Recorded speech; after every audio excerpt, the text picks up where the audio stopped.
तो क्या हाल है, आप सब ठीक होंगे।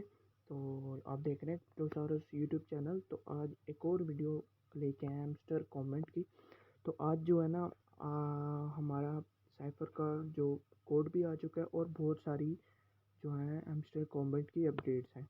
तो फर्स्ट जो आपने 3 टैप क्लिक करना है अन पर टैब पे, और यहाँ पे जो कोड है वो है टॉन। ठीक है, पहले आपने प्रेस करना है डैश, उसके बाद 3 बार डैश, उसके बाद एक बार डैश और डॉट, और जो डेली 1 मिलियन कॉइन है वो आपको मिल जाएंगे।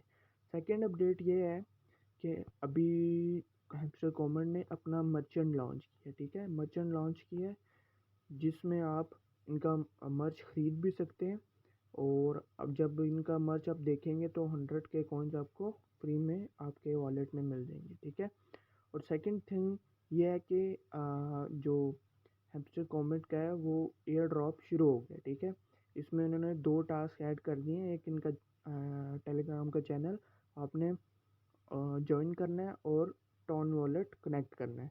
तो मेरे 2-3 अकाउंट्स थे, बाकी दोनों अकाउंट्स में टॉन वॉलेट कनेक्ट का ऑप्शन आ गया। ठीक है, टॉन वॉलेट कनेक्ट हो गया, लेकिन इस वाले जो से अकाउंट पे ना कमिंग सून आ रहा है। तो टेंशन लेने वाली बात नहीं है, अभी आहिस्ता आहिस्ता जितने भी अकाउंट्स हैं उसमें ये फीचर आ रहा है। ठीक है, तो इंशाल्लाह जल्दी आपका जो फीचर है ना कनेक्ट योर टॉन वॉलेट वाला खुल जाएगा और आप भी एलिजिबल हो जाएंगे एयर ड्रॉप टास्क के लिए। ठीक है, थोड़ा सा वेट करना है, तो आपका जो सा फीचर है ये वाला भी आ जाएगा। ठीक है, तो जल्दी से चैनल को सब्सक्राइब, वीडियो को लाइक और शेयर कर दें ऐसी वीडियो देखने के लिए। ठीक है, तो मिलते हैं अगली वीडियो में, तब तक के लिए अल्लाह हाफिज़।